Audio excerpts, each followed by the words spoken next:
Real quick before we get into the review, just gotta thank the people over on Patreon, because without their support, a lot of this upgraded content you see on the channel would not be possible. And I gotta say, on top of being able to respond to you guys in the DMs, you know, one of the fun things about the Patreon is every 3 months we do an anime and manga haul, and there's a lot of good goodies in that one. You also get sneak peeks at videos that haven't made their way onto the channel yet. I'm still figuring out what to do for actual YouTube memberships, so leave a suggestion down in the comment section below. But with that being said, thank you so much for all of you guys' support, and now let's get into the review. Yo, what's going on everybody? It's your boy Naruto Explain here, bringing you guys another review for Boruto Naruto Next Generations episode 201. And now that episode 201 is done and in the books, man, do we got a lot to talk about. And I'm just gonna go ahead and say it right now. I know a few people, I've already gotten like people hitting me up in the DMs saying, what's up with Pastor Boro preaching, trying to get people to catch the Otsutsuki clan ghosts? Why are so many people falling for the infinite Tsukiyomi? And this is gonna be one of those times where I am going to say what I've been saying ever since I started even talking about Boruto on my original channel, Kryptonian Saiyan, and what I've been screaming at the top of my lungs since I've been doing Naruto Explained, which is the Boruto anime and the Boruto manga consistently make references to the Naruto light novels, both the light novels that are set directly after the war, as well as the light novels that take place in the Boruto era. And when the anime makes those references, the anime is expecting you already to know what they're talking about. But because I know a lot of people have not read these light novels, that's been the case ever since Naruto's manga ended. A lot of people in the West refused to read the novels. Over in Japan, they read them. Therefore, you see instances like this to where the anime and manga references material, because I know a lot of people over here have not done so. I've been covering the light novels. I have whole playlists on both of my channels going over those light novels. So I'm covering the content for you. Hopefully that way we can start bridging some of those gaps. That's a big part of the reason why I make those videos, because you have moments like this to where if you don't read those novels, you are absolutely going to be left in the dark on what the anime is referencing. People are saying they don't understand why so many people are going towards the Otsutsuki way, and I'm saying I read it in the novels, I completely understand it. In fact, I have some videos in my After Naruto Shippuden playlist that directly dives into some of this stuff, because the impact and the legacy that Madara left behind after the war is not as black and white as a lot of you guys actually believe it to be. There are a lot of people that sympathize with Madara because they were mentally broken after the war. There's a lot of stuff that the anime references in passing that directly ties into these light novels. I recommend checking out the videos there. I'm gonna make one big video on the impact of the Fourth Great Ninja War from this aspect, and I'm gonna go over a lot of that lore information there. That way we have the definitive video, because I feel very safe in saying that out of the content creators we have here on YouTube, I'm the only one that's read every single novel. I feel pretty safe in saying that, because I've had creators who are smaller than me reach out for clarification on stuff that's happened in some of these light novels to some of their videos, and I've had creators that are bigger than me reach out and ask me for clarification about some of the stuff that happens in the light novels because they needed the information for some of their videos. So again, I feel pretty confident in saying that I can give you the definitive answer, because I've got all these novels in English as well as some in Japanese, and I've even paid for some of these novels to be translated from Japanese, and I've got notes on all of them. So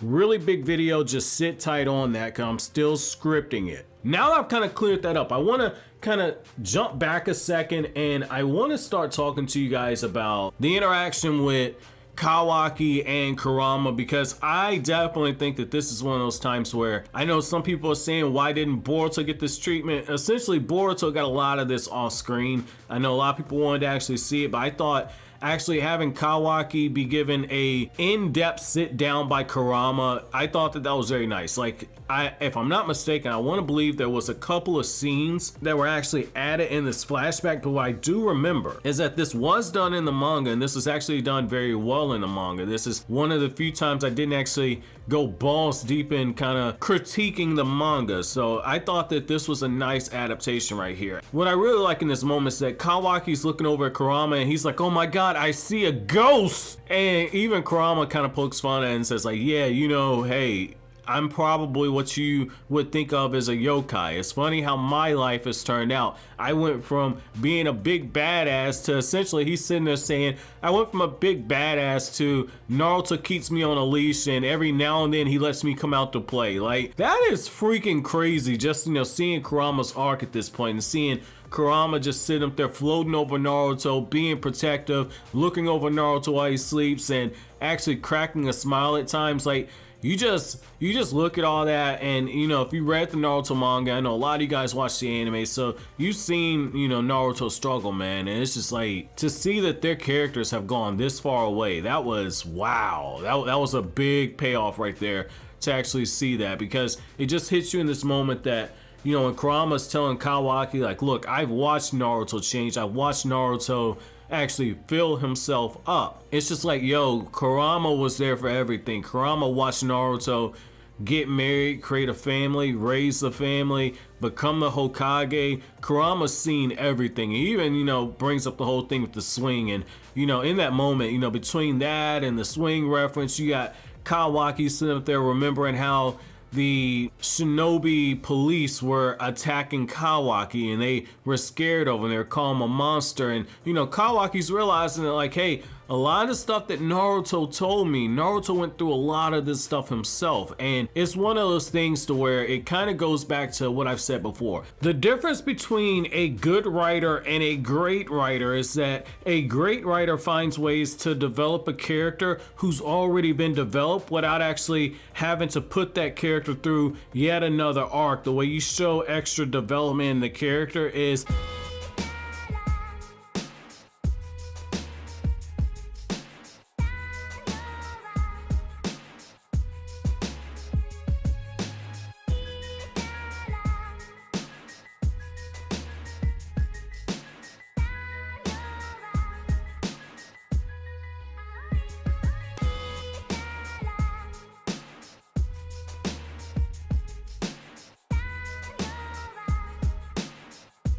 you allow other people to show you how they perceive that character in that world. That's one of the drawbacks to a lot of people shonen being like their first thing that they've kind of dived into, is that a lot of people need to actually sit there and see the development. They don't realize when you get moments where other characters are telling you how they perceive another character, or you're seeing how they perceive the character through just how that other character is acting in that worldview. That's character development in of itself. And so I like that you actually see this little bit right here, because that's a stroke of good writing right there. And because it's actually Kurama giving the conversation to Kawaki, you're seeing Kawaki in real time begin to change, and you see how Kawaki just breaks down into tears. And I like that right then. I like that line. It was very important, and it really serves for the purpose of the flash forward sequence, which is Kawaki sitting up there, he's got tears in his eyes, and he's like, man, I wonder if I could ever be like him one day. I wonder if I could have what he has. And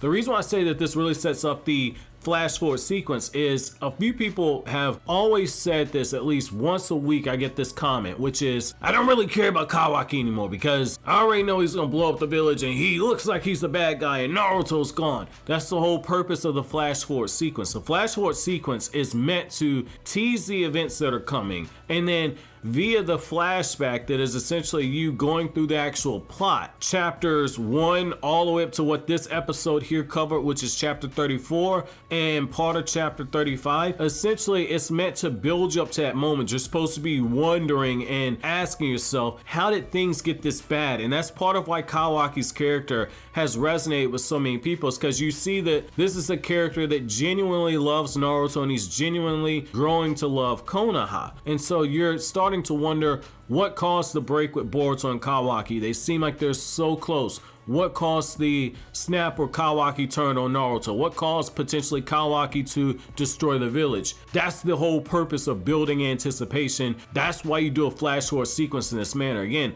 I blame a lot of this on, shonen is a lot of people's first dive into actual fictional literature outside of a school setting. Again, it goes back to you have to have a talented writer that can actually pull it off. Now, I will say, moving into the actual episode part, I did notice some changes that were made from the actual manga, and I think the first thing we can take away from this is the fact that since they cut out Kawaki and Naruto and Boruto's conversation, and Mitsuki's like, yeah, my father says that the karma seal looks a lot like Tsunade's 100 healings marker, and that seal, that 100 healings marker, actually goes back to the time of the Sage of Six Paths. I think it's safe to say that since they cut that bit of dialogue out of the actual anime and they changed it to where Mitsuki's like, yeah, hey Boruto, I'll go train with you. My father taught me this really awesome game of hide the snake. You can be my little Jogan princess, Boruto.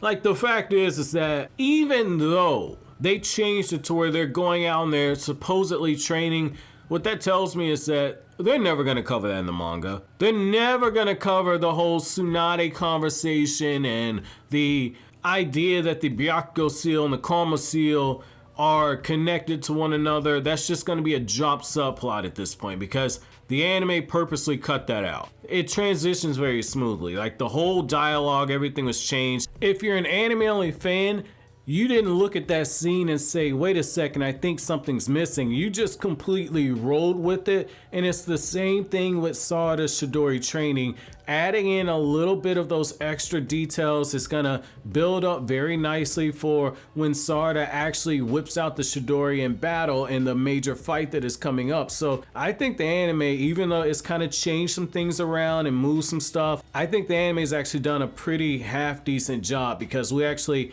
have something to care about with characters like Boro and Code, who in the manga, Code just kind of shows up out of nowhere, wasn't really important, and Boro was absolute trash in the manga. He's actually interesting in the anime, so I'm okay with this new director we've had kind of changing some stuff around in order to tell a more cohesive story. There was another change that was made here, if I'm not mistaken. So essentially in the manga, I believe it was Chocho and it was Sarada who are overlooking Naruto training Kawaki. You had the whole tree climbing thing. Essentially, they changed it to where it was Mitsuki, and I feel like that actually fit a little better because Mitsuki, if I remember right, Mitsuki was not in that scene, but the reason why that fits better is Mitsuki has a line. He says like, yeah, you know, the Hokage allows somebody like me to come into the village. This is how Naruto is. And what I like in that moment right there is like, that's kind of foreshadowing the fact that Naruto's greatest strength, his most admirable trait, his ability to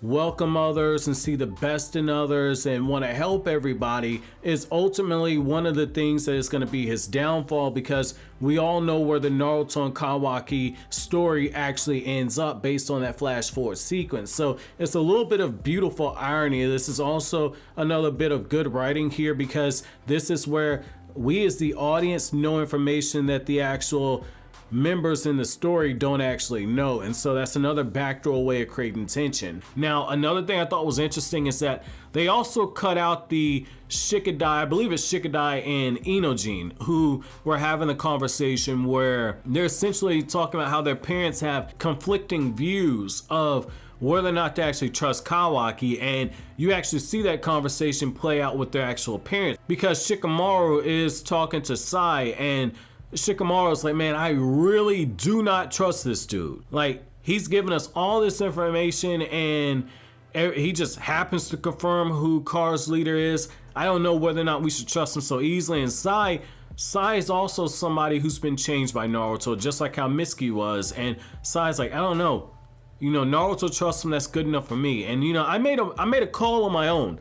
you know, I probably should have ran this up to you, but it's director of the Anbu, which I'm glad that they said that, because I've had people say to me like, oh my god, why doesn't Naruto have Anbu look at them? How come there aren't Anbu Black Ops in Boruto? The Anbu still exists in Boruto. That's another video I'm gonna have to end up doing. They just cut back on how active they are. A lot of these Anbu are also Jonin and Konoha. The Anbu budget has just been slashed. You can thank the events of the Sakurahida novel for that. But moving back onto it, I like how you see both of those characters kind of go back and forth. You know, Sai's like, hey, you know, I know you had the judgment call on sending Sasuke out, but I really felt like this was information we need to do, and that's a nod to the fact that, again, Shikamaru is one of the 2 8th Hokage candidates. The reason why I bring that up is there's a very short list of people who can actually give Sasuke a mission to actually go out on. So I thought it was kind of cool that, you know, Sai's like, hey, I really shouldn't have done that, but looks like I made the right call here. And I like how the episode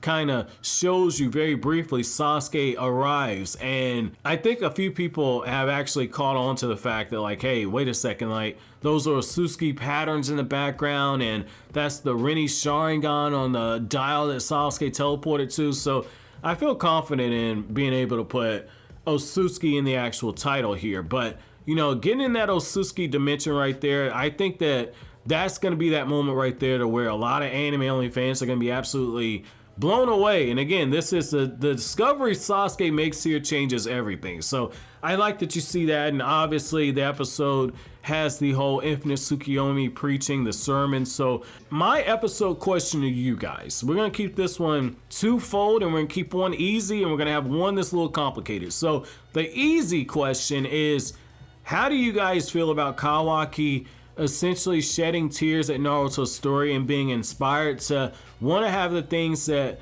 Naruto has? And do you think that Kawaki will be able to have a happy ending, or is he destined for failure? Now, my second question for you guys is, now that you've seen that Boro is preaching about the infinite Tsukiyomi, and he's really appealing to that pocket of people that took sympathy for Madara's cause and really bought into that utopia, and for the ones that can't actually remember what happened because they might have been too young during that time, because you have to remember this is 16 years later. So you have a generation that they might have been 3-4 years old and can't actually remember, and now they're 18 now. You got some older adults who might have been on the fence. Boro's reaching out to those people, and what I like here and what I want to ask you guys is, do you think that Madara was ultimately right, that giving people the option or forcing people to view their utopia is better for them than forcing them to actually live in the cold, bitter truth of reality? And how do you feel about the fact that there are people that even 16 years later actually sympathize with Madara? Let me know down in the comment section below. But as always, guys, if you like anything I had to say, don't forget to comment, rate, subscribe, and share. Thank you so much for watching to the end. Have an awesome day, guys.